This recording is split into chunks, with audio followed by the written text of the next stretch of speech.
So what's up video watchers, I am your host Trio and let's begin with new video.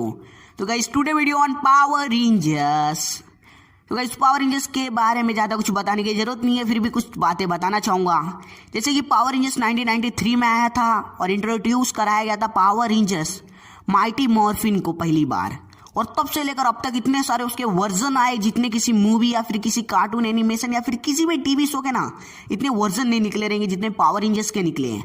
और हमने बहुत सारे उसके version देखे, मैंने तो बहुत सारे बेसिकली देखे हैं, जिनमें से कुछ है power rangers SPD, power rangers mega force, power rangers Ninja steel, power rangers dinosaur, ऐसे बहुत सारे हैं तो मैंने देखे हैं। तो हमारे मन में भी ये कभी ना कभी सवाल आया होगा कि क्या भाई हम भी पावर रेंजर्स बन सकते हैं, क्या तुम या फिर मैं या फिर कोई भी बन सकता है? तो अगर जानना है तो पूरा वीडियो को एंड तक देखो। तो चलो स्टार्ट करते हैं आज का हमारा वीडियो। तो जो चीज़ पावर रेंजर्स में हमें सबसे ज़्यादा कमाल की और अट्रैक्टिव लगती है वो है उनका मॉर्फर, क्योंकि वो लोग आते नॉर्मल ड्रेस में और मॉर्फ करके फटाक से एक पावर रेंजर्स बन जाते हैं। वो मूवमेंट बहुत कमाल का रहता है और हमें तो बहुत पसंद आता है। और बेसिकली अगर हमें रियल लाइफ में पावर रेंजर्स बनना है तो हमें वो ऐसा ड्रेसअप करना पड़ेगा, यानी हमें एक मॉर्फर चाहिए जिससे मॉर्फ करके हम पावर रेंजर्स बन जाए कुछ सेकेंड्स में। तो पावर रेंजर्स के मॉर्फर की टेक्नोलॉजी रियल वर्ल्ड में अगर पॉसिबल करने का सोचा जाए तो ये नामुमकिन है, क्योंकि इन फ्यू सेकेंड्स वो लोग का ड्रेसअप चेंज हो जाते हैं। और मेन बात वो है कि क्योंकि ड्रेस आसपास रहता नहीं है और अचानक से वो लोग के पास कपड़ा आ जाता है, मतलब रंगे बिरंगे कपड़े आ जाते हैं, तो वो थोड़ा नामुमकिन लगता है। ऐसा हो सकता है कि हम पहले से ही कपड़ा लेके जाएं और 2 सेकंड में चेंज हो जाए किसी मशीन की मदद से, तो ये टेक्नोलॉजी पॉसिबल हो सकती है। लेकिन वो लोग का फ्यू सेकंड में चेंज हो जाता है, वो मुझे नामुमकिन लगता है। अगर फिर भी उसको पॉसिबल करना है तो मैंने एक थॉट सोचा है। अब देखो बेसिकली भोजन बोलेंगे कुछ भी तू पका रहा है तो यार मत बोलना ऐसा, क्योंकि यार सोच के मैं बता रहा हूँ, ऐसे ही कुछ भी नहीं पका रहा हूँ। तो गाइस अगर आपने पावर रेंजर्स को ध्यान से देखा रहेगा तो जब भी वो लोग मॉर्फ करते हैं तो आपने ये फोकस किया रहेगा कि जब वो लोग का ड्रेसअप चेंज होता है तो वो कुछ देर के लिए ना दूसरे डायमेंशन में जाते हैं, वो फ्यू सेकंड्स में वो लोग का ड्रेसअप चेंज हो जाते हैं। तो अगर हमें रियल लाइफ में करना है तो हमें टेलीपोर्ट की टेक्नोलॉजी को पॉसिबल करना होगा। तो ऐसा हो सकता है कि यहाँ पे एक मशीन बना के हमने रखा है और वहाँ पे पावर रेंजर्स जाएंगे और मॉर्फ करने की एक्टिंग करेंगे और 2 सेकंड में वो लोग टेलीपोर्ट हो जाएंगे उस मशीन के अंदर और फ्यू सेकंड्स में वो लोग का ड्रेसअप चेंज हो जाएगा और वापस वहाँ पे उनको टेलीपोर्ट कर देंगे।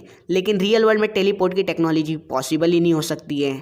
तो इसलिए देखा जाए तो मॉर्फर की टेक्नोलॉजी भी ना रियल वर्ल्ड में पॉसिबल नहीं हो सकती है। तो ड्रेसअप की ये टेक्नोलॉजी थी, या फिर दूसरे भी रास्ते जिनकी मदद से वो पॉसिबल हो सकता है, या फिर हम सूटकेस लेके जाए जिसको ऐसे करने के जैसा आयरन मैन के जैसा मतलब ड्रेसअप आ जाए, या फिर उड़ के आए। ऐसे 2 रास्ते 3 रास्ते बहुत ऐसे हैं, लेकिन जो उनका रियल आइडिया है वो पॉसिबल नहीं हो सकता क्योंकि वो एक थिंकिंग है।